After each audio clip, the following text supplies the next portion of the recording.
今日好榮幸啦，收到一個觀眾業主咧嘅邀請啦，去拍攝一間咧新界東嘅頂級豪宅，就係咧呢個九套山之巔，位於一個咧九套山麗平路啦山頂咧嘅超級豪宅雲端，咁係新鴻基咧近呢幾年嘅其中一個代表作。咁我哋今日仲要拍一間咧係3800尺嘅大屋獨立屋別墅，咁啊會有自己嘅自設電梯啦，同埋望到咧前邊咧一擁入懷嘅一個無邊際吐露港海景。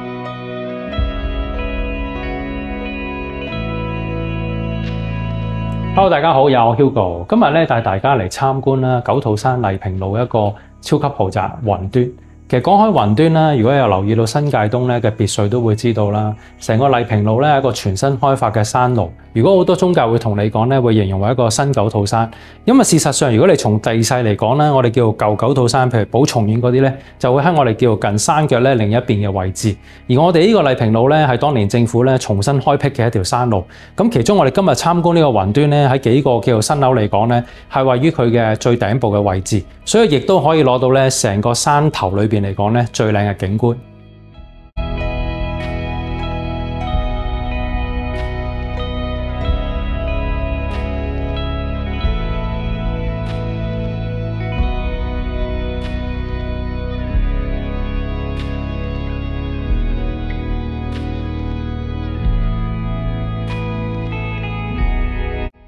我哋首先參觀呢個客廳層啦，樓底咧大概有4米幾嘅。你見到我入到嚟咧，完全冇壓迫感，因為咧做咗好多咧大型嘅吊燈，咁啊配合翻咧佢成個嗰個樓底個氣勢咧就幾簡約嘅。咁同埋咧，當然啦，本身業主自己住緊啊嘛。你見到咧擺咗啲家私咧，可以睇到個空間咁幾大。因為有時我哋帶好多客咧睇一間叫做新樓全新嘅獨立屋咧，你冇擺家私咧，好難有概念喺度。今次個業主咧，佢用咗啲好大型嘅家私，但係佢就分咗3個廳可以俾你睇到，包括我而家身處啦呢個圓形大飯台嘅一個飯廳嘅位置。咁其實呢個位咧，你問我嗰個氣勢啊，望翻出去出邊自己嘅花園食飯咧，成個感覺都幾舒服嘅。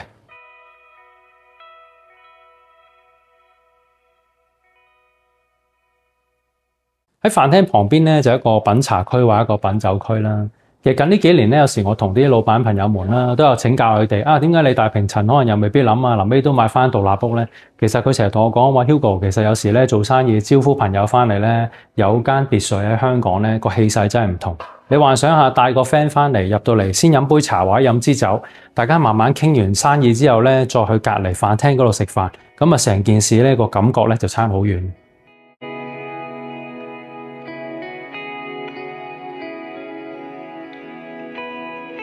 嚟到嚟會客廳呢個位置啦，咁啊傳統一個 U 型嘅大梳化，咁啊可以三邊咧同親戚朋友啊或者生意上嘅朋友喺度傾偈，咁啊成個畫面都非常之闊，配合呢個4米幾高嘅樓底啦，同埋一個落地嘅大窗，將外邊嘅花園景啊，同埋再遠處嘅吐露海景咧望出去真係成幅畫咁樣。其實有時睇呢啲屋咧，你話望到咁靚嘅景咧，我拍片咧真係拍唔出個感覺。如果你現場實地來到呢個位咧，你又真係行出去花園感受一下個感覺咧，係完全自然不同嘅。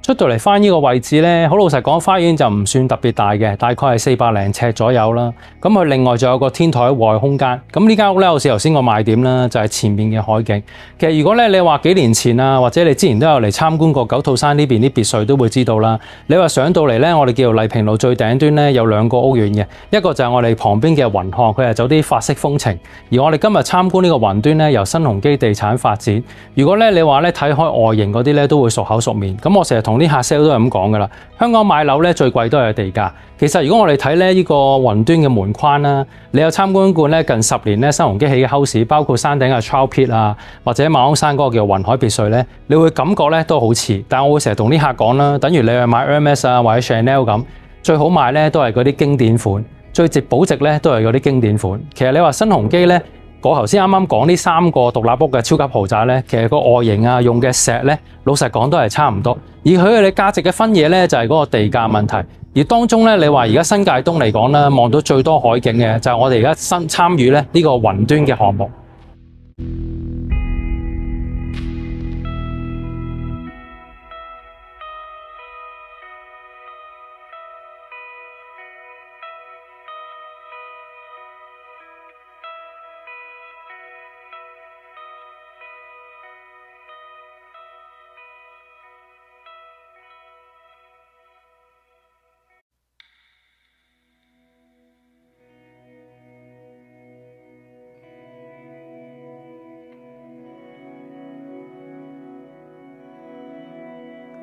上到嚟第2層啦，咁呢度咧個佈局咧前後就會有2間房啦，另外中間咧會仲有一間 store room 啊，同埋一間工人姐姐嘅套房，咁可以方便咧有時夜晚照顧小朋友啊咁樣嘅。另外咧，我哋而家身處個1樓咧，前面望到呢個海景嘅大套房咧，會同樓上嘅主人套房咧個佈局都差唔多，只不過呢個露台咧就冇主人套房咧個畫面咁大，但係咧個海景咧就會比客廳咧咁更震撼嘅，因為始終客廳咧前面都會有少少樹景阻到，但係上到嚟1樓咧，我哋叫更上1層樓咧，景觀咧會更加寬闊。你見到咧，我身處呢個套房咧都有個畫面嘅設計，咁佢呢度咧就擺咗個電視位啊，同埋有個偏廳位啦。另外咧，成個感覺啊，顏色咧都個色調都係比較柔和，比較舒服。仲有一間隱藏咗喺後邊咧，仲有一個好大嘅衣帽間，基本上咧男女主人嘅衣物咧收納空間完全冇問題噶啦。個人嚟講咧，幾中意個偏廳位嘅，因為夜晚有時沖完涼啊，喺度飲杯茶，望下電視，兩公婆傾下偈咧，成個感覺都會幾舒服，咁先再就寢。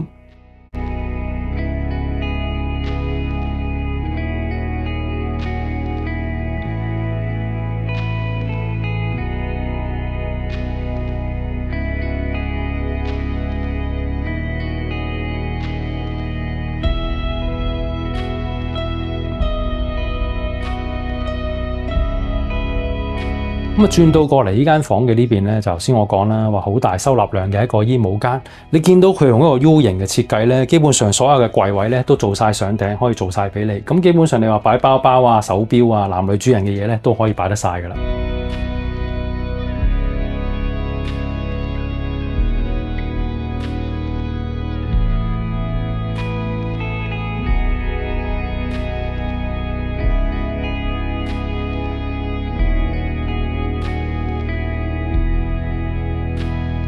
其實亦都講解下啦，因為成日經常有啲客問我，喂，如果類似嘅價錢咧，九龍塘啊，或者有時去到甚至半山山頂咧，都有機會買到啲獨立屋。點解咧？仲有啲客咧會情迷新界東啊，或者有時去青山公路咧，呢啲獨立海景別墅嘅咧？其實我哋接觸嚟講啦，呢啲客群咧好多時候咧本身都係中港兩地走，會有啲生意。咁其實如果你話由呢個位咧開車去到呢個皇崗啊、落馬洲啊，甚至最新嘅蓮塘口岸咧，講緊都係15至30分鐘嘅路程。咁其實咧，所以呢邊新界東咧傳統咧以前就好多我哋叫 old money 嘅廠家咧，都會選擇咧喺度買個海景別墅嘅。咁但係可惜啦，以前嘅舊九道山咧，不知不覺啦，你話新嗰批咧其實都30年樓齡㗎啦。咁如果你話大埔傳統嘅有啲可能叫比華利山啊，或者綠茵山莊啊，甚至康樂園咧，個樓齡咧唔覺咧都有翻咁上下。咁如果你話買一個咧叫做頂級品牌啦，新鴻基嘅海景別墅嚟講咧，雲端咧自然有佢個吸引力啦，同埋一個保值能力喺度嘅。咁其實咧，我哋自己手頭上會經常都遇到啲客都話，喂，我其實想咧有時咧叫香港有一間叫度假屋啊 second house， 但係平時可能喺深圳啊或者國內做嘢多，我有個中港牌，有時揸車翻嚟，有時可能招呼個朋友啊或者小朋友喺香港讀書嘅話咧，咁喺呢度咧整間度假屋咧 second house 嚟講咧就非常之適合啦。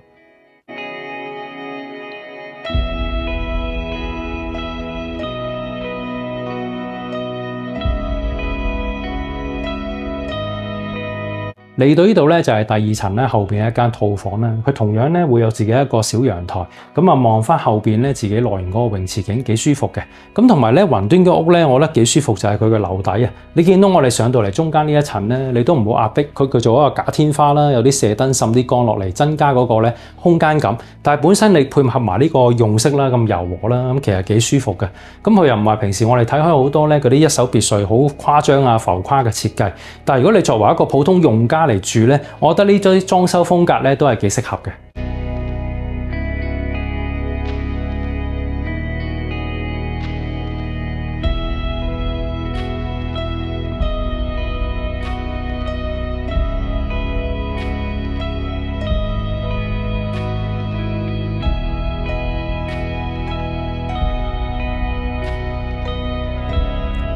經過私人電梯咧，我哋上到嚟咧參觀呢個主人套房。主人套房咧就係成間屋咧，我覺得自己咁講啦，景觀最靚嘅地方。因為咧喺一個主人套房咧，行出去有一個咧環面嘅一個大露台，外望咧就係咁靚嘅一個吐露港海景。其實呢個海景咧可以即係我哋咁講啦，成日我哋拍九龍樓會話腳踏九龍望維港，呢個咧你可以叫腳踏成個白石角。因為前面天賦海灣啊、雲匯啊，所有嘅咩 University Hill 嘅新樓咧，其實全部都喺你下邊。咁我哋呢個景咧，基本上就真係唔會有機會咧，再有嘢高過你，因為我哋已經喺個山頂咧最高嘅位置。對岸咧會望到啦，大埔嘅比華利山同埋觀音像。右手邊咧會望到馬鞍山啊、烏溪沙迎海一帶嘅海景。基本上咧，我哋呢度叫180度嘅海景咧，都係一湧入懷。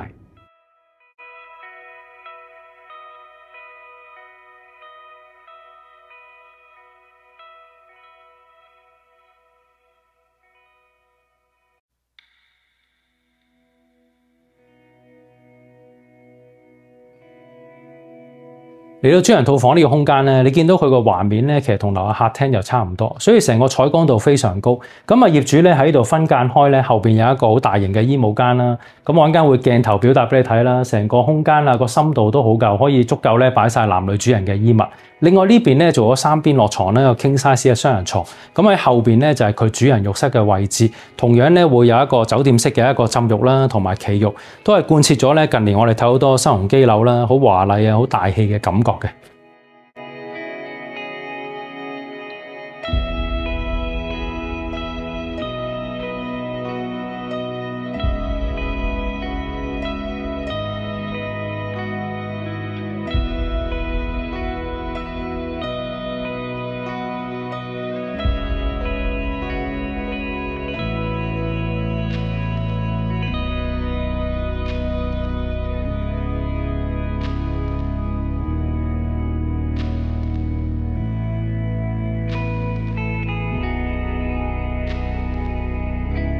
喺主人套房一層咧，後邊咧其實另外仲有一間細套房嘅。咁呢間細套房咧，主要就望翻內園景啦，同埋望到我哋下邊嗰個會所泳池，咁啊幾舒服。當然，如果你話屋企裏邊咧唔係太多家庭成員啦，呢個房絕對可以咧改做一個書房啦，或者工作間。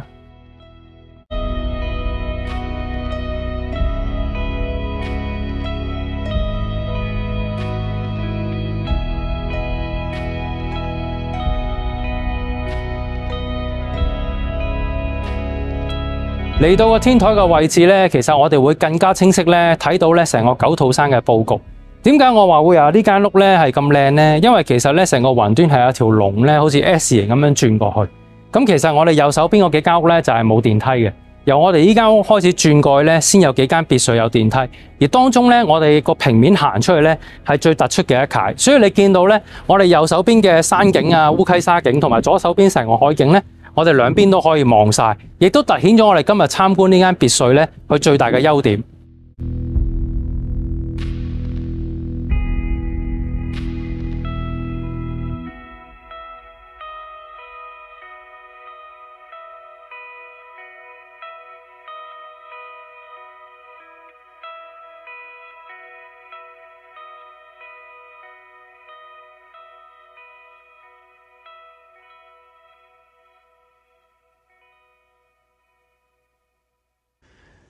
參觀埋天台之後呢，我哋望一望停車場嘅位置。呢個攤位呢就會包括咗2個車位啦，另外仲有啲收納空間呢，我就冇拍出嚟嘅。